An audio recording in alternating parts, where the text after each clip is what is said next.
അത്തിനന്തം പാടിയല്ലോ തിന്തിനന്തം പാടിയല്ലോ നമ്മളൊന്നാണേ പാടാം നമ്മളൊന്നാണേ.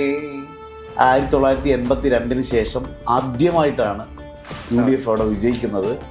അത്തരത്തിൽ ഒരു ചരിത്ര വിജയം എന്ന് പറയുന്നതിൽ അത്ഭുതപ്പെടാനില്ല.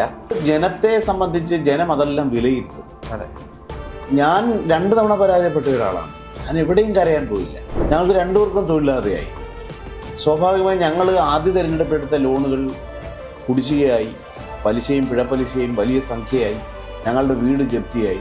എൻ്റെ കിടക്കാടം ജപ്തിയായിട്ട് പോലും ഞാൻ എൻ്റെ കണ്ണിൽ നിന്ന് ഒരു തുറ്റി കണ്ണീര് വന്നില്ല.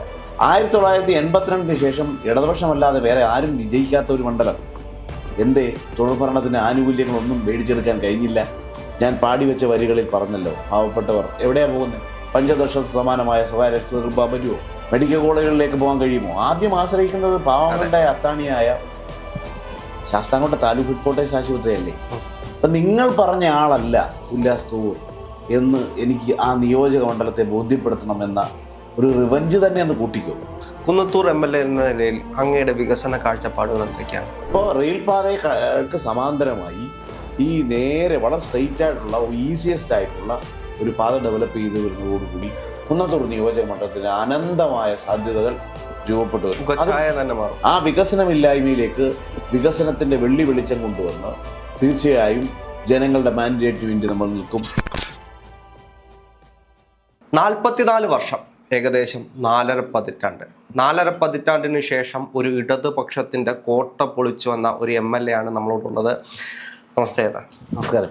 ഉല്ലാസ് കോവൂർ, നമ്മുടെ കുന്നത്തൂരിൻ്റെ സ്വന്തം MLA. അപ്പോൾ അങ്ങേ കാണുമ്പോൾ തന്നെ ഒരുപാട് സന്തോഷമുണ്ട്. കാരണം ഞാൻ ശാസ്താംകോട്ട കോളേജിലാണ് പഠിച്ചത്. അതുകൊണ്ട് എനിക്ക് വികാരം ഏറ്റവും കൂടുതലുള്ളൊരു സ്ഥലമാണ് ശാസ്താംകോട്ട എന്ന് പറയുന്നത്. ആ ശാസ്താംകോട്ടയുടെ MLAയുടെ ഇൻ്റർവ്യൂ അപ്പോൾ MLAമാരായതിനു ശേഷം ആദ്യമായിട്ട് എനിക്ക് എടുക്കാൻ പറ്റിയതിൽ ഒരുപാട് സന്തോഷമുണ്ട്.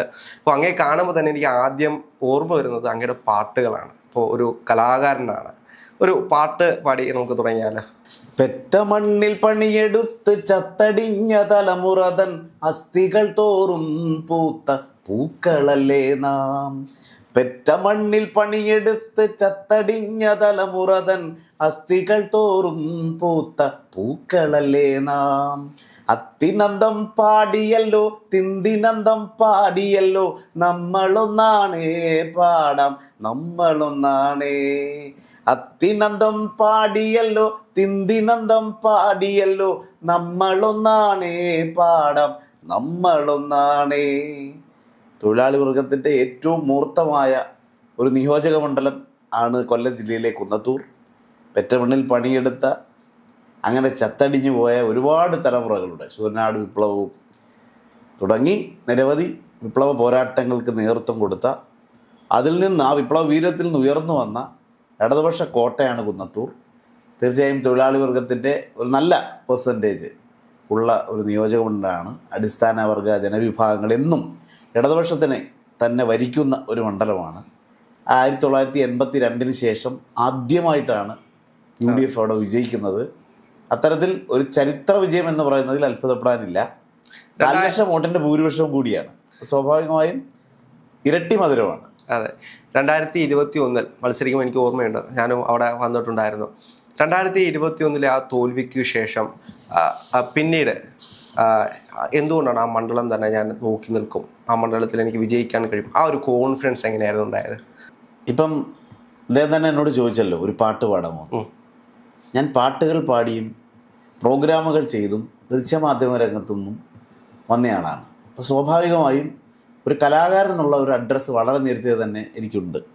അപ്പോൾ സ്വാഭാവികമായും LDF അല്ലാത്ത കലാകാരന്മാരെല്ലാം മോശക്കാരാണ്, കുഴപ്പക്കാരാണ്, അവരെല്ലാം സാമൂഹ്യ വിരുദ്ധരാണ് എന്നൊക്കെ പറഞ്ഞ് പ്രചരിപ്പിക്കുന്ന ഒരു തെരഞ്ഞെടുപ്പ് 2016 എന്നെ വല്ലാതെ വ്യക്തിഹത്യ നടത്തി, അതിക്രൂരമായി എന്നെ വേട്ടയാടി.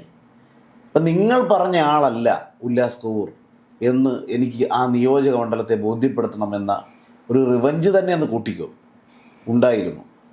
ആ റിവഞ്ചിൻ്റെ പുറത്ത് തന്നെയാണ് പരാജയപ്പെട്ട് 2016 അതിക്രൂരമായി വേട്ടയാടപ്പെട്ട ഏതെങ്കിലും ഒരു സ്ഥാനാർത്ഥി ഈ 140 മണ്ഡലങ്ങളിൽ ഉണ്ടായിരുന്നു. അതിൽ ഏറ്റവും ദയനീയമായി വേട്ടയാടപ്പെട്ട ഒരു വ്യക്തിത്വമാണ് എൻ്റേത്. ഞാൻ കൈരളി ചാനൽ എന്ന് പറയുന്ന CPM-ൻ്റെ പാർട്ടി ചാനലിലെ പ്രോഗ്രാം പ്രൊഡ്യൂസറായിരുന്നു. പട്ടർമാൽ എന്നൊക്കെ പറയുന്ന കുട്ടിപ്പട്ടർമാൽ എന്നൊക്കെ പറയുന്ന വളരെ സംഗീതത്തിലെ ഏറ്റവും പ്രധാനപ്പെട്ട പ്രോഗ്രാം, മാപ്പിളപ്പാട്ടിൻ്റെ ഏറ്റവും ജനകീയമായ ഷോ ചെയ്യുന്ന ഷോ ഡയറക്ടറായിട്ട് ജോലി ചെയ്ത ആളാണ് ഞാൻ.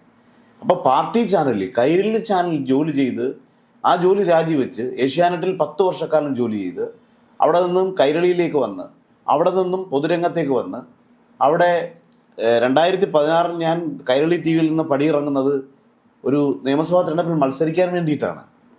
അപ്പോൾ സ്വാഭാവികമായൊരു പാർട്ടി ചാനലിൽ ജോലി ചെയ്ത് വരുന്ന ഒരാൾ ഇത്തരം മോശപ്പെട്ട സാഹചര്യത്തിൽ നിന്ന് വരുന്ന ആളാണെന്നൊക്കെ പറഞ്ഞു വെക്കുന്ന ഒരു കാലത്തെ അതിജീവിച്ച് വന്നവനാണ് ഞാൻ. അപ്പോൾ സ്വാഭാവികമായും 2016 തെരഞ്ഞെടുപ്പിന് ശേഷം പരാജയപ്പെട്ടതിൻ്റെ തൊട്ടടുത്ത ദിവസം രാവിലെ ഞാൻ എൻ്റെ മോട്ടോർ ബൈക്ക് ഓണാക്കിയതാണ്. പിന്നെ അത് അവസാനിച്ചിട്ടില്ല. പിന്നെ അത് അവസാനിക്കുന്നത് 2026 നിയമസഭാ തെരഞ്ഞെടുപ്പിൻ്റെ റിസൾട്ട് വരുമ്പോഴാണ്. ഇപ്പോഴും ഞാൻ മോട്ടോർ ബൈക്കിൽ തന്നെയാണെങ്കിൽ പോലും അവിടെ ഇന്നൊരു പട്ടമുണ്ട് കൂടെ MLA. അല്ല, ഞാൻ അതിൽ ഒരിക്കലും അഭിരമിക്കുന്നില്ല. കാരണം എന്നെ സംബന്ധിച്ച് ഞാൻ ആദ്യം പാടി വെച്ച വരികളുണ്ടല്ലോ, തൊഴിലാളികൾ ഒരുപാട് അധ്വാനിക്കുന്ന ജനവിഭാഗങ്ങൾ തിങ്ങിപ്പാർക്കുന്ന, കഷ്ടപ്പാടിലും വല്ലായ്മയിലും ദുരിതം അനുഭവിക്കുന്ന ഒരുപാട് ജനവിഭാഗങ്ങൾ, പാർശ്വവൽക്കരിക്കപ്പെട്ടവർ, അരികുവൽക്കരിക്കപ്പെട്ടവർ, ഇടത്തട്ടുകാർ, സാധാരണക്കാർ, പാവങ്ങൾ ഒക്കെ അതിജീവിക്കുന്ന വളരെ അസാധാരണമായ ഒരു സാധാരണക്കാരുടെ മണ്ഡലമാണ്. ഞാൻ ഒരു സാധാരണക്കാരനാണ്. എൻ്റെ അമ്മ ഒരു തൊഴിലുറപ്പ് തൊഴിലാളിയാണ്. എൻ്റെ അച്ഛൻ ഒരു കർഷക തൊഴിലാളിയായിരുന്നു. അത്യാവശ്യം സർക്കാർ സ്കൂളിൽ പ്യൂണായിട്ടൊരു ജോലി ഉണ്ടായിരുന്നു. ഞങ്ങളെയൊക്കെ പഠിപ്പിച്ചു. ഞങ്ങളൊരു കൂട്ടുകുടുംബത്തിൽ നിന്ന് വരുന്നവരാണ്. അപ്പോൾ ഞാനൊരു സാധാരണ കുടുംബത്തിൻ്റെ പ്രതിനിധിയാണ്. അപ്പോൾ ആ നാട്ടിലെ പാവപ്പെട്ടവരുടെ ദുഃഖങ്ങളും ദുരിതങ്ങളും ഒക്കെ നന്നായി അനുഭവിച്ചറിഞ്ഞ് വന്ന ഒരാളാണ്. അതുകൊണ്ട് എനിക്ക് MLA പട്ടമൊന്നും ഒരു എന്താ പറയുന്നത്, ഏതെങ്കിലും ഒരു അലങ്കാരമായി ഒരിക്കലും തോന്നത്തില്ല. കാരണം ഞാൻ അങ്ങനെ വരുന്ന ഒരാളാണ്. അങ്ങ് ഇത് പറയുമ്പോൾ എൻ്റെ മനസ്സിലേക്ക് ആദ്യം ഓടി വന്നത്, ഇതിനു മുമ്പ് അവിടെ ഉണ്ടായിരുന്ന 25 കൊല്ലം കുന്നത്തൂരിൻ്റെ MLA ആയിരുന്ന കോവൂർ കുഞ്ഞുമ്മ, അദ്ദേഹം തോൽവിക്ക് ശേഷം പറഞ്ഞ മാധ്യമങ്ങൾ കൊടുത്തൊരു ബൈറ്റുണ്ട്. അദ്ദേഹം കരഞ്ഞുകൊണ്ട് പിണറായിയെ കണ്ടുകൊണ്ട് ഞാനൊരു കറുത്ത കാറ് വാങ്ങി, അതിൻ്റെ ലോൺ പോലും അടയ്ക്കാൻ കഴിയുന്നില്ല. അപ്പോൾ ഒരു തൊഴിലാളി വർഗ പാർട്ടിയുടെ ഒരു നേതാവായിരുന്ന ഒരാൾ പിന്നീട് പത്രസമ്മേളനം നടത്തിയിട്ട് ഒരു സങ്കടം പറയുന്നത് കാറ് വാങ്ങിച്ചതിൻ്റെ പേരിലാണ്. അത് എങ്ങനെയാണ് നോക്കിക്കാണുന്നത്? ഞാനതിനെക്കുറിച്ചൊന്നും പറയാൻ ആഗ്രഹിക്കുന്നില്ല. കാരണം ഓരോ വ്യക്തികളും എങ്ങനെയാണ് സമൂഹത്തെ അഡ്രസ്സ് ചെയ്യേണ്ടത് എന്നുള്ള ബോധ്യം അവരവർക്ക് തന്നെ ഉണ്ടാകേണ്ടതാണ്. 4 നൂറ്റാണ്ട് കാലം തിരഞ്ഞെടുക്കപ്പെട്ട ഒരു ജനപ്രതിനിധിയെ സംബന്ധിച്ച്, അദ്ദേഹത്തിൻ്റെ ജീവിതശൈലിയെ സംബന്ധിച്ചെല്ലാം അദ്ദേഹത്തിന് നല്ല ബോധ്യമുണ്ടാകേണ്ട, പരുവപ്പെടേണ്ട, പാകപ്പെടേണ്ട, പക്വതപ്പെടേണ്ട ഒരു സമയം അതിക്രമിച്ചല്ലോ. 4 നൂറ്റാണ്ടാണ്. അപ്പോൾ സ്വാഭാവികമായും അത്തരത്തിലുള്ള കമൻറ്റിനെ കുറിച്ച് ഓപ്പോസിറ്റ് നിൽക്കുന്ന ഒരാളെന്നുള്ളത് എനിക്ക് പ്രത്യേകിച്ച് അഭിപ്രായം പറയാൻ ഞാൻ ആളല്ല. അതൊക്കെ ജനങ്ങൾ തീരുമാനിക്കേണ്ട കാര്യങ്ങളാണ്. അപ്പോൾ നമ്മൾ ഒരു ജനപ്രതിനിധിയെ സംബന്ധിച്ച് എന്താണ് അദ്ദേഹത്തിന് ലഭിക്കുന്നത് ഗവൺമെൻറ്റിൽ നിന്നും, ഒരു മാസം അദ്ദേഹത്തിന് കിട്ടുന്ന റെമ്യൂണറേഷൻ എത്രയാണ്, TADA, മറ്റ് ആനുകൂല്യങ്ങൾ, 10 ലക്ഷം രൂപ വാഹന വായ്പ തന്നെയുണ്ട് പലിശരഹിതമായി. ഇതൊക്കെ പബ്ലിക്കിന് നന്നായി ബോധ്യമുള്ള കാര്യങ്ങളാണ്. അപ്പോൾ അതിനെ സംബന്ധിച്ചെല്ലാം നമ്മൾ ഇങ്ങനെ പാഴാങ്കം പറയുക, തേങ്ങിക്കരയുക, അത് ജനത്തെ സംബന്ധിച്ച് ജനം അതെല്ലാം വിലയിരുത്തും. അതെ, ഞാൻ 2 തവണ പരാജയപ്പെട്ട ഒരാളാണ്. ഞാൻ എവിടെയും കരയാൻ പോയില്ല. ഞാൻ എൻ്റെ മുണ്ട് മുറുക്കി കൊടുത്ത്, എൻ്റെ ഭാര്യയ്ക്ക് ജോലിയില്ലായിരുന്നു. എൻ്റെ ഭാര്യ മാതൃഭൂമിയിലെ പത്രപ്രവർത്തകയായിരുന്നു. അവിടെ നിന്ന് എൻ്റെ പാർട്ടി ദേവസ്വം റിക്രൂട്ട്മെൻറ്റ് ബോർഡിൽ അംഗമാക്കി. അത് ഇടതുപക്ഷ ജനാധിപത്യ മുന്നണി അധികാരത്തിൽ വന്ന ആദ്യ നാളുകളിൽ തന്നെ അത് സ്റ്റാറ്റ്യൂട്ടറി ബോഡി ആയിരുന്നെങ്കിൽ പോലും രാഷ്ട്രീയ പോക്കലിൻ്റെ ഭാഗമായി എൻ്റെ ഭാര്യയെ ദേവസ്വം റിക്രൂട്ട്മെൻറ്റ് ബോർഡിൽ നിന്നും ഭാര്യ അടക്കമുള്ള 5 അംഗ ഭരണസമിതിയെ നിയമസഭയിൽ അമെൻമെൻറ്റ് കൊണ്ടുവന്ന് പിരിച്ചു. സാധാരണഗതിയിൽ സ്റ്റാറ്റ്യൂട്ടറി ബോഡിയെ UDF ആണ് അധികാരത്തിലിരിക്കുന്നതെങ്കിൽ LDF അംഗങ്ങളാണെങ്കിൽ അങ്ങനെ പിരിച്ചുവിടാറില്ല. അവരുടെ കാലശേഷമായിരിക്കും അവരുടെ കാലാവധി പൂർത്തിയാക്കിയതിന് ശേഷമായിരിക്കും UDF അംഗങ്ങളെ വെക്കുക. ഇവിടെ അതല്ല സ്ഥിതി. ഞാൻ UDF-ൻ്റെ സ്ഥാനാർത്ഥിയായിരുന്നു. സ്വാഭാവികമായും എൻ്റെ ഭാര്യ കേരള ദേവസ്വം റിക്രൂട്ട്മെൻറ്റ് ബോർഡിൽ അംഗമായിരിക്കുമ്പോൾ ഞങ്ങളുടെ പാർട്ടി മുന്നണി വിട്ടുപോയി, LDF-ൻ്റെ ഭാഗമായിരുന്നു. അപ്പോൾ അത് പിരിച്ചുവിട്ടപ്പെട്ട രീതി തന്നെ തെറ്റാണ്. സ്റ്റാറ്റ്യൂട്ടറി ബോഡിയായ ഒരു സംവിധാനത്തെ നിയമസഭയിൽ അമെൻമെൻറ്റ് കൊണ്ടുവന്ന് രാഷ്ട്രീയ പാകോലിൻ്റെ ഭാഗമാകുന്നു. ഭാര്യയ്ക്ക് തൊഴിലില്ലാതെയാകുന്നു. ഞാൻ കൈരളി ടി വിയിൽ പ്രോഗ്രാം പ്രൊഡ്യൂസറായിരുന്നു. എൻ്റെ തൊഴിൽ നഷ്ടപ്പെടുന്നു. ഞാൻ റിസൈൻ ചെയ്ത് പോരുന്നയാളാണ്. അത് നഷ്ടപ്പെട്ടു എന്ന് പറയുന്നത് ഞാൻ അങ്ങനെ പറയാൻ ആഗ്രഹിക്കുന്നില്ല. അപ്പോൾ സ്വാഭാവികമായി ഞങ്ങളെ രണ്ടുപേരെ സംബന്ധിച്ചും ഞങ്ങൾക്ക് രണ്ടുപേർക്കും തൊഴിലില്ലാതെയായി. സ്വാഭാവികമായി ഞങ്ങൾ ആദ്യ തിരഞ്ഞെടുപ്പെടുത്ത ലോണുകൾ കുടിശ്ശികയായി, പലിശയും പിഴപ്പലിശയും വലിയ സംഖ്യയായി, ഞങ്ങളുടെ വീട് ജപ്തിയായി. എൻ്റെ കിടക്കാടം ജപ്തിയായിട്ട് പോലും ഞാൻ എൻ്റെ കണ്ണിൽ നിന്ന് ഒരു തുറ്റ് കണ്ണീര് വന്നില്ല. കാരണം അതൊന്നും നമ്മളങ്ങനെ പബ്ലിക്കിനോട് പറയേണ്ട കാര്യങ്ങളല്ല.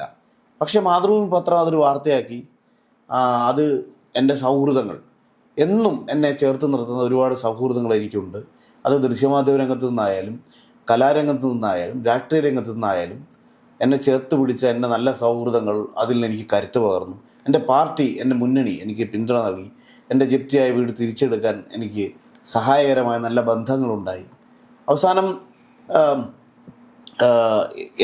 ജീവിതത്തിൻ്റെ എല്ലാ പ്രതിസന്ധികളും എന്നെ ചേർത്ത് പിടിച്ചത് എൻ്റെ കുടുംബാംഗങ്ങളും എൻ്റെ നല്ല സൗഹൃദങ്ങളും എൻ്റെ പാർട്ടിയും എൻ്റെ മുന്നണിയുമാണ്.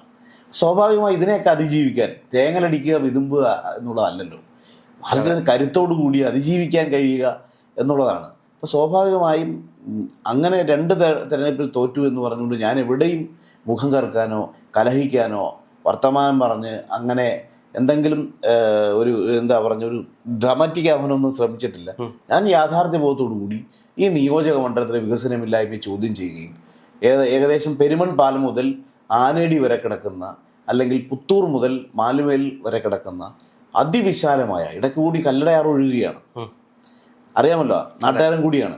അപ്പോൾ സ്വാഭാവികമായും കിഴക്കേക്കലടയും മൺട്രോത്തുരുത്തും പവിത്രേശ്വരവും പുല്ലാമല എന്ന് പറയുന്ന കൊട്ടാരക്കരയോട് ചേർന്ന് കിടക്കുന്ന, അവിടെ നിന്നും തുടങ്ങുന്ന പവിത്രേശ്വരം ഗ്രാമപഞ്ചായത്ത് അവസാനിക്കുന്ന എവിടെയാണ്? കൈതക്കോട് മൂന്നുമുക്ക് വരെയാണ്, പടപുഴ വരെയാണ്. അപ്പം അത്രയും ഭൂവിസ്തൃതിയുള്ള ഒരു ആറൊഴുകുന്നതിൻ്റെ ഇരുകരകളായി കിടക്കുന്ന ഒരു ബൈക്ക് രാവിലെ ഓടിപ്പോയാൽ ഏകദേശം എത്ര കിലോമീറ്ററാണ് ഓടിയെടുക്കുന്നത്? എന്നാൽ സമീപ മണ്ഡലങ്ങളുടെ ഭൂവിസ്തൃതിയും കുന്നത്തൂർ നിയോജക മണ്ഡലത്തെ ഭൂവിസ്തൃതിയും തമ്മിൽ കമ്പയർ ചെയ്യുമ്പോൾ വളരെ അത്ഭുതപ്പെട്ടു പോകും. ഇത്രയും വലിപ്പമുള്ള ഒരു നിയോജക മണ്ഡലമാണോ കുന്നത്തൂർ എന്ന് അത്ഭുതപ്പെട്ടു പോകും. 10 ഗ്രാമപഞ്ചായത്തുകളാണ് ഈ നിയോജക മണ്ഡലത്തിലുള്ളത്. സമീപ മണ്ഡലമൊക്കെ 7ഉം 8ഉം പഞ്ചായത്തുകളാണ്. അപ്പം അത്രത്തോളം ഭൂവിസ്തൃതി. അപ്പം മൈനാഗപ്പള്ളി ഗ്രാമപഞ്ചായത്ത് തന്നെ 2 ഗ്രാമപഞ്ചായത്തുകളുടെ ഭൂവിസ്തൃതിയുണ്ട്. അപ്പോൾ ആ പ്രദേശങ്ങളിലെ ദുഃഖങ്ങൾ, ദുരിതങ്ങൾ, അവിടുത്തെ വികസനമില്ലായ്മയുടെ സമരമുഖങ്ങൾ, അതുമാത്രവുമല്ല RYF സംസ്ഥാന പ്രസിഡന്റ് എന്നുള്ള നിലയിൽ സംസ്ഥാന അടിസ്ഥാനത്തിൽ നടക്കുന്ന പരിപാടികൾ, ജില്ലാ അടിസ്ഥാനത്തിൽ നടക്കുന്ന പരിപാടികൾ, ഇവയിലെല്ലാം നമ്മളുടെ പങ്കാളിത്തം, സാന്നിധ്യം അനിവാര്യമാണല്ലോ.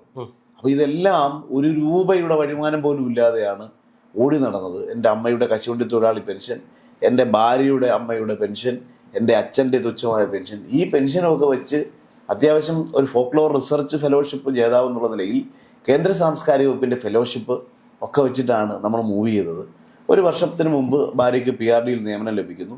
അസിസ്റ്റൻറ്റ് ഇൻഫർമേഷൻ ഓഫീസറായിട്ടാണ്. നമ്മൾ മറച്ചുനോക്കേണ്ട കാര്യമില്ല. ഇതെല്ലാം നമ്മൾ കൃത്യമായും PSC വഴി കിട്ടിയ ജോലിയാണ്. സ്വാഭാവികമായും ഒരു ശുപാർശയുടെയും പുറത്ത് ലഭിച്ച ജോലികളല്ല. ഞങ്ങളൊക്കെ ക്രിയേറ്റീവ് ജോബിൻ്റെ ഭാഗമായി നിന്ന് പ്രവർത്തിച്ചവരാണ്. അത് നമ്മളതിനെ സംബന്ധിച്ച് നമ്മൾ അതിനെ അതിജീവിക്കാനുള്ള കരുത്ത് സ്വയം ആർജിച്ചെടുത്തതാണ്, അല്ലെങ്കിൽ സൗഹൃദങ്ങൾ നേടിയെടുത്തതാണ്, പൊതുരംഗത്ത് നിന്നും നമുക്ക് ലഭിച്ചതാണ്.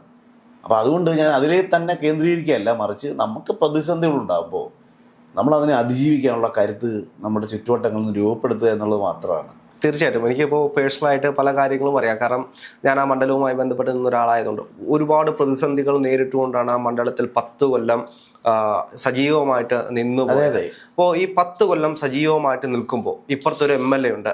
അപ്പോൾ സ്വന്തം മനസ്സിൽ തോന്നിയിട്ടുണ്ടാകും, ഞാൻ MLA ആയാൽ ഇന്ന കാര്യങ്ങൾ ചെയ്തേനെ, ഒരു MLA ഇങ്ങനെ ആയിരിക്കണം. ആ ഒരു വീക്ഷണം എങ്ങനെയായിരുന്നു? നമ്മുടെ നിയോജക മണ്ഡലം സമീപ മണ്ഡലങ്ങളുമായിട്ടൊന്നും താരതമ്യം ചെയ്യേണ്ടതുണ്ട്. കരുനാഗപ്പള്ളി എങ്ങനെയാണ്? ഇടതുപക്ഷം ഭരിച്ച മണ്ഡലമാണ്, വലതുപക്ഷം ഭരിച്ച മണ്ഡലം. രാഷ്ട്രീയം പോട്ടെ, കക്ഷി രാഷ്ട്രീയം പോട്ടെ. Shri R Ramachandran, Shri CR Mahesh, Shri C Divakaran, അങ്ങനെ പ്രതിഭാതന്മാരായിട്ടുള്ള, ജില്ലയിൽ തന്നെ ഏറ്റവും പ്രധാനപ്പെട്ട നേതാക്കൾ MLA മാരായിട്ടുള്ള മണ്ഡലമാണ്. ഇപ്പോൾ കൊട്ടാരക്കര മണ്ഡലം LDFൻ്റെ MLA ആയിരുന്നല്ലോ. ഇതൊക്കെ പോട്ടെ, നമ്മുടെ ജില്ലാ അതിർത്തിയായ പത്തനംതിട്ട ജില്ലയിലെ അടൂർ മണ്ഡലം ഇടതുപക്ഷ ഭരണകക്ഷി MLA ആണല്ലോ, ശ്രീ ചിറ്റയംകുമാർ. അതിനു മുമ്പ് ശ്രീ തിരുവഞ്ചൂർ. കരുനാഗപ്പള്ളി, കൊട്ടാരക്കര, ചവറ, മാവേലിക്കര, ഉള്ള അതിർത്തി പങ്കിടുന്ന മണ്ഡലങ്ങളുടെ ഇടയിലാണ് നമ്മുടെ മണ്ഡലമുള്ളത്. ഈ സമീപ മണ്ഡലങ്ങളുടെ വികസന പ്രവർത്തനങ്ങളും നമ്മുടെ നിയോജക മണ്ഡലത്തിലെ വികസന പ്രവർത്തനങ്ങളും തമ്മിൽ താരതമ്യം ചെയ്താൽ മാത്രം മതി ഒരു നല്ല ആരോഗ്യപരമായ സംവാദം രൂപപ്പെടുത്തിയെടുക്കാൻ നമുക്ക്. ഞാൻ പറഞ്ഞല്ലോ, ഞാൻ തിരഞ്ഞെടുപ്പിന് മുമ്പ് പറഞ്ഞല്ലോ, ഈ നിയോജക മണ്ഡലത്തിൽ എന്തുകൊണ്ടാണ് നമ്മുടെ താലൂക്ക് ഹെഡ്ക്വാർട്ടേഴ്സ് ആശുപത്രിയിൽ വരുന്ന രോഗികൾക്ക്, ശ്വാസം മുട്ടിന് വരുന്ന രോഗിക്ക് പേ പ്രതിരോധ വാക്സിൻ എടുത്ത് കുത്തിവെക്കുന്ന സാഹചര്യം ഉണ്ടായി? ആരുടെ പിടിപ്പുകേട്? കഴിഞ്ഞ 10 വർഷക്കാലം ഇടതുപക്ഷത്തിന് അധികാരമുണ്ടായിരുന്നു. 1982 ശേഷം ഇടതുപക്ഷമല്ലാതെ വേറെ ആരും വിജയിക്കാത്ത ഒരു മണ്ഡലം. എന്തേ? തുടർഭരണത്തിന് ആനുകൂല്യങ്ങളൊന്നും മേടിച്ചെടുക്കാൻ കഴിഞ്ഞില്ല. മതിയായ സ്റ്റാഫ് പാറ്റേൺ ഇല്ലാത്തതുകൊണ്ടാണല്ലോ മരുന്നുമാർ കുത്തിവെക്കേണ്ടി വരുന്നത്. ഉള്ള രോഗികളുടെ അവരുടെ ജോലി സമയത്തുണ്ടാകുന്ന അമിതമായ ജോലി സമയം, അവർക്കുണ്ടാകുന്ന സ്ട്രെസ്സ്, മാനസിക പിരിമുറുക്കം, അങ്ങനെയാണല്ലോ മരുന്നുമാർ കുത്തിവെക്കേണ്ടി വരുന്ന സാഹചര്യം രൂപപ്പെട്ടത്. ഭൗതിക സാഹചര്യങ്ങൾ മെച്ചപ്പെടുത്താൻ കഴിഞ്ഞില്ല. എല്ലാ നിയോജക മണ്ഡലങ്ങളിലും 50 കോടി രൂപ താലൂക്ക് ആശുപത്രിയുടെ ഭൗതിക സാഹചര്യം മെച്ചപ്പെടുത്താൻ LDF സർക്കാർ കൊടുത്തപ്പോൾ എന്തേ ശാസ്താംകോട്ടയിൽ പുതിയ ബിൽഡിംഗ് ഉയർന്നില്ല? ഇടതുപക്ഷം എന്തേ മറുപടി പറയണ്ടേ? ഇടതുപക്ഷ ജനാധിപത്യത്തിലൂടെ ജനപ്രതിനിധി മറുപടി പറയണ്ടേ? അപ്പോൾ സ്ഥലമില്ലായ്മ ഒരു പരിമിതിയുണ്ട്. ആ യാഥാർത്ഥ്യത്തെ നമ്മളെല്ലാം ഉൾക്കൊള്ളുന്നു. സ്വാഭാവികം നാളെ നമ്മളിതെല്ലാം ഇതിനെല്ലാം അതിജീവിച്ച് നല്ല ഭൗതിക സാഹചര്യം രൂപപ്പെടുത്തിയെടുക്കണം. അങ്ങനെ വരുമ്പോഴാണല്ലോ നേരത്തെ ഉണ്ടായിരുന്നവരെക്കാൾ ബെറ്ററാണ് എന്ന് ജനം വിലയിരുത്തുക. അത് ചെയ്യാനുള്ള പ്രവർത്തനം ഫസ്റ്റ് ഡേ, അസംബ്ലി കൂടുന്ന ഫസ്റ്റ് ഡേ 5 ബജറ്റ് പ്രപ്പോസൽ കൊടുത്തിട്ടുണ്ട്. അതിലേറ്റവും പ്രധാനം ശാസ്താംകോട്ട താലൂക്ക് ആശുപത്രിയാണ്. ഞാൻ പാടിവെച്ച വരികളിൽ പറഞ്ഞല്ലോ, പാവപ്പെട്ടവർ എവിടെയാണ് പോകുന്നത്? പഞ്ചദശ സമാനമായ സ്വകാര്യ ആശുപത്രിയിൽ പോകാൻ പറ്റുമോ? മെഡിക്കൽ കോളേജുകളിലേക്ക് പോകാൻ കഴിയുമോ? ആദ്യം ആശ്രയിക്കുന്നത് പാവങ്ങളുടെ അത്താണിയായ ശാസ്താംകോട്ട താലൂക്ക് ഹെഡ്ക്വാർട്ടേഴ്സ് ആശുപത്രിയല്ലേ? സത്യത്തിൽ ശാസ്താംകോട്ട താലൂക്ക് ഹെഡ്ക്വാർട്ടേഴ്സ് എന്ന പദം ആ ആശുപത്രിക്ക് യോജിച്ചതാണോ? ഇപ്പോഴത്തെ ആശുപത്രിയുടെ അവസ്ഥ വെച്ച് നോക്കിയാൽ വളരെ പരിതാപകരമാണ്. അവിടെ ഒരു പനി ക്ലിനിക്കായി, ഒരു റഫറൽ ഹോസ്പിറ്റലാക്കി ആ ഹോസ്പിറ്റലിനെ അധപ്പതിച്ചതിൻ്റെ പങ്കിൽ നിന്നും അവിടുത്തെ ബ്ലോക്ക് പഞ്ചായത്തിന്, അവിടുത്തെ ജനപ്രതിനിധിക്ക് ഒഴിഞ്ഞു മാറാൻ കഴിയുമോ? ഇത് മാത്രമാണ് നമ്മൾ തിരഞ്ഞെടുപ്പിൽ പറഞ്ഞത്. നമ്മൾ ഒരാളിനെ വ്യക്തിഗത നടത്താനോ ഒരാളിനെ കുറിച്ച് അപവാദം പ്രചരിപ്പിക്കാനോ പോയില്ല. മറിച്ച് തിരിച്ചെങ്ങനെയാണ് ഉണ്ടായത്, എന്തൊക്കെയാണ് ഈ 3 തിരഞ്ഞെടുപ്പുകൾ ഞാൻ ഏറ്റുവാങ്ങിയത്. അതിനെല്ലാം അതിജീവിക്കുന്നത് ഉൾക്കരുത്ത് കൊണ്ട് തന്നെയാണ്. ആ വികസനമില്ലായ്മയിലേക്ക് വികസനത്തിൻ്റെ വെളിച്ചം കൊണ്ടുവന്ന് തീർച്ചയായും ജനങ്ങളുടെ മാൻഡേറ്റിന് വേണ്ടി നമ്മൾ നിൽക്കും. കുന്നത്തൂർ MLA എന്ന നിലയിൽ അങ്ങയുടെ വികസന കാഴ്ചപ്പാടുകൾ എന്തൊക്കെയാണ്? ഞാൻ ഉദ്ദേശിക്കുന്നത് അടിസ്ഥാന ജീവൽ പ്രശ്നങ്ങൾക്ക് പരിഹാരം കണ്ടെത്തുക എന്നുള്ളത് തന്നെയാണ്. അതിനുശേഷമായിരിക്കും മറ്റ് വികസന പ്രവർത്തനങ്ങൾ മുൻതൂക്കം കൊടുക്കുക. മുടങ്ങിക്കിടന്നവ, പുതിയവ, പൂർത്തീകരിക്കാനുള്ളവ 3 ഭാഗങ്ങളാക്കി ഈ വികസന പ്രവർത്തനങ്ങളെ മാറ്റി. ഇപ്പം മുടങ്ങിക്കിടക്കുന്നത് തന്നെ ആദ്യം നമുക്കെടുക്കാം. പെരുമൺ പാലം നമ്മുടെ ജില്ലയിൽ, നമ്മുടെ നിയോജക മണ്ഡലത്തിൽ നിന്നും ജില്ലാ അടിസ്ഥാനത്തിലേക്ക് പോകാൻ എത്ര കിലോമീറ്റർ ലാഭിക്കാം നമുക്ക്? ഭരണിക്കാവ് അല്ലെങ്കിൽ Chakkuvally, Bharanikkavu, Sasthamkotta, Karalimukku, Kannankattu, Peruman to Anchalummoodu to high school junction. ഇപ്പം നമ്മളെങ്ങനെയാണ് പോകുന്നത്? പടിഞ്ഞാറൻ പ്രദേശത്തുള്ളവർ ചവറ വഴി ചുറ്റി പോകുന്നു. വടക്ക് കിഴക്കൻ പ്രദേശങ്ങളിലുള്ളവർ കുണ്ട്ര വഴി ചുറ്റി പോകുന്നു. സത്യത്തിൽ നമുക്ക് ഈ പെരുമൺ പാലം യാഥാർത്ഥ്യവൽക്കരിച്ചാൽ, കണ്ണങ്കാട് പാലം യാഥാർത്ഥ്യവൽക്കരിച്ചാൽ നമുക്ക് നമ്മുടെ നിയോജക മണ്ഡലത്തിൻ്റെ ഏറ്റവും വലിയ വികസന സാധ്യതകളെ പരുവപ്പെടുത്തിയെടുക്കാൻ കഴിയും. അത് മൺട്രോത്തൂർ ടൂറിസത്തിൻ്റെ സാധ്യതകൾ. ഏറ്റവും പ്രധാനമായി ഈ ഭരണിക്കാവ്, ശാസ്താംകോട്ട, താമരക്കുളം, ചെങ്ങന്നൂർ, അത് നമുക്ക് ദേശീയപാതയെയും അതുപോലെ തന്നെ MC റോഡിനെയും ബന്ധിപ്പിക്കാവുന്ന ഒരു വലിയ സാധ്യതകളുള്ള ഒരു ബൈപ്പാസ് റോഡായി നമുക്ക് ഉപയോഗിക്കാം. എങ്ങനെ? NH-47നെയും MC റോഡിനെയും കണക്ട് ചെയ്യാം.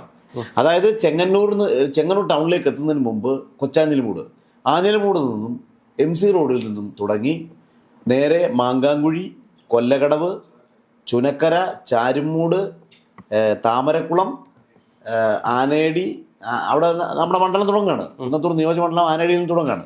ആനേടിയിൽ നിന്നും ചക്കുവള്ളിയിൽ നിന്നും ഭരണിക്കാവ്, ശാസ്താംകോട്ട, കാരാളിമുക്ക്, കണ്ണങ്കാട്, പെരുമൺ നിന്നും അഞ്ചാലുമൂട് നിന്നും കൊല്ലം ഹൈസ്കൂൾ ജംഗ്ഷൻ. ആ ഹൈസ്കൂൾ ജംഗ്ഷൻ വന്നു ചേരുന്ന സ്ഥലം NH-47 ചെങ്ങന്നൂർ ആഞ്ഞിലിമൂട് MC റോഡുമാണ്. അപ്പോൾ വളരെ മധ്യ തിരുവിതാംകൂറിലെ അല്ലെങ്കിൽ മധ്യ കേരളത്തിലെ ഒരു സെൻട്രൽ ബൈപ്പാസായി നമ്മുടെ നിയോജക മണ്ഡലത്തിലെ വികസന സാധ്യതകളെ പരിപോഷിക്കാൻ എടുത്തുയർത്താൻ കഴിയുന്ന ഒരു വലിയ ഒരു പാത തെളിയുകയാണ്. അത് ഒരു പക്ഷേ കൊല്ലം തേനി പാത നമുക്ക് നഷ്ടപ്പെട്ടു പോയത് പെരുമൺ പാലമില്ലാത്തത് കൊണ്ടും കണ്ണങ്കാട് പാലമില്ലാത്തത് കൊണ്ടുമാണ്. കുണ്ട്ര വഴി ചുറ്റി കറങ്ങി വരേണ്ടി വന്നത്. എന്നാൽ ഈ പാത വന്നാൽ മൺട്രോത്തുരുത്തിൻ്റെ അനന്തമായ ടൂറിസം സാധ്യതകളെ നമുക്ക് വിജയിപ്പിച്ചെടുക്കാൻ കഴിയും, പരിപോഷിപ്പിച്ചെടുക്കാൻ കഴിയും. അത് മാത്രവുമല്ല, പരിസ്ഥിതി ലോല പ്രദേശമായ മൺട്രോത്തുരുത്തിൻ്റെ മുഖച്ഛായ മാറ്റാൻ ഈ പാതയ്ക്ക് കഴിയും. അപ്പോൾ റെയിൽ പാതയ്ക്ക് സമാന്തരമായി ഈ നേരെ വളരെ സ്ട്രെയിറ്റ് ആയിട്ടുള്ള ഈസിയസ്റ്റ് ആയിട്ടുള്ള ഒരു പാത ഡെവലപ്പ് ചെയ്ത് വരുന്നതോടുകൂടി കുന്നത്തൂർ നിയോജക മണ്ഡലത്തിന് അനന്തമായ സാധ്യതകൾ രൂപപ്പെട്ടു വരും. അത് മറ്റ് അതായത് ഈ ഒരു വളരെ പ്രധാനപ്പെട്ട ഒരു റോഡ്, അതായത് പടിഞ്ഞാറ് NH-47 കിഴക്ക് MC റോഡിനും സമാന്തരമായ ഒരു സെൻട്രൽ പോർഷനിലേക്കുള്ളൊരു പാതയാണ്. ഈ രണ്ട് പാലങ്ങളുടെ നിർമ്മിതി ഇല്ലാത്തത് മൂലം ഇപ്പം പെരുമൺ പാലം, ആ പെരുമൺ പാലത്തിൻ്റെ നിർമ്മാണത്തിൻ്റെ എസ്റ്റിമേറ്റിൻ്റെ ഘട്ടത്തിൽ എന്തേ ഈ ടൂറിസം സാധ്യതകൾ മനസ്സിലാക്കി അതിൻ്റെ എസ്റ്റിമേറ്റ് രൂപപ്പെടുത്തിയില്ല. പാലം പണി അതിൻ്റെ അവസാന ഘട്ടത്തിലേക്ക് എത്തിയപ്പോഴാണ് ജനപ്രതിനിധിക്കും അല്ലെങ്കിൽ മറ്റു ഉദ്യോഗസ്ഥർക്കും അവിടെ നടുക്ക് പാലത്തിൻ്റെ ഒത്ത നടുക്ക് ഭാഗത്ത് കാഴ്ചക്കാർക്ക് നിൽക്കാനുള്ള ഒരു സ്പേസ് ഉണ്ടാവണമെന്നും പെരുമൺ പാലത്തിൻ്റെയും പള്ളിയാന്തുരുത്തിൻ്റെയും ഒക്കെ സൗന്ദര്യം ആസ്വദിക്കാനായി അവിടെ ഒരു റെസ്റ്റിംഗ് പോയിന്റ് ഉണ്ടാക്കണമെന്നും ഒക്കെ പറഞ്ഞിട്ട് അവിടെ അതിൻ്റെ അലൈൻമെൻറ്റ് അതിൻ്റെ എസ്റ്റിമേറ്റിൽ മാറ്റം ഉണ്ടാക്കി. പിന്നെ ബഡ്ജറ്റ് റിവൈസ് ചെയ്ത് വരുമ്പോഴത്തേന് സമയമെടുക്കും. ഇതെല്ലാം ഉദ്യോഗസ്ഥർക്ക് അറിയാവുന്നതാണല്ലോ, ജനപ്രതിനിധികൾക്ക് അറിയാവുന്നതാണല്ലോ. എന്നിട്ടും അതിൻ്റെ മധ്യഭാഗത്ത് വന്നപ്പോൾ ആ പാലം പണി നിർത്തിക്കളഞ്ഞു. ഇപ്പോൾ തിരഞ്ഞെടുപ്പ് എടുത്തപ്പോൾ അവിടെ കുറച്ച് ആളുകളെ കൊണ്ടുവന്ന് അവിടെ എന്തൊക്കെയോ ചെറിയ ചെറിയ പണികൾ ചെയ്തു എന്നുള്ളത് ഒഴിച്ചാൽ സത്യസന്ധമായും ആത്മാർത്ഥമായും ആ പാലം പണി തീർന്ന് ഇപ്പം മൺട്രോത്തുരുത്ത് കണ്ണങ്കാട് ആ പാലം കൂടി യാഥാർത്ഥ്യമാക്കിയാൽ നമുക്ക് വലിയ ഒരു സാധ്യതയിലേക്ക് പോകാം. ഇതിനൊന്നും കഴിയാതെ പോയത് എന്തുകൊണ്ടാണ്? ഇതിനൊന്നും കൃത്യമായ ഫോളോ അപ്പ് ഇല്ലായിരുന്നു എന്നുള്ള യാഥാർത്ഥ്യമാണ് നമ്മൾക്കിപ്പോൾ ജനപ്രതി ആയതിനു ശേഷം നമുക്ക് മനസ്സിലാക്കിയത്. ജനപ്രതി ആയതിനു ശേഷം നമ്മൾ ആദ്യം ചെയ്തത് തന്നെ ഉദ്യോഗസ്ഥരുടെ മീറ്റിങ്ങുകൾ ഘട്ടം ഘട്ടമായി ചേർന്ന് വരുന്നു. ഇപ്പം നമ്മൾ തന്നെ മുൻകൈ എടുത്ത് HM മീറ്റിങ്ങുകൾ വിളിച്ചു. അപ്പോൾ കഴിഞ്ഞ അധ്യയന വർഷകാലത്ത് നമുക്കറിയാം മിഥുൻ എന്ന് പറയുന്ന ഒരു ബാലൻ തേവലക്കര ബോയ്സ് ഹൈസ്കൂളിൽ ഇലക്ട്രിക് ഷോക്കേറ്റ് മരിച്ചത്. അതിനെ സംബന്ധിച്ച് വലിയ സങ്കടകരമായ ഒരവസ്ഥ രൂപപ്പെട്ടില്ലേ? അപ്പോൾ അത് ആവർത്തിക്കാതിരിക്കാൻ വേണ്ടി ജനപ്രതിനിധി എന്നുള്ളതിൽ ഞാൻ തന്നെ എയുമായി ബന്ധപ്പെട്ട് HM ഫോറം മീറ്റിംഗ് വിളിച്ചു.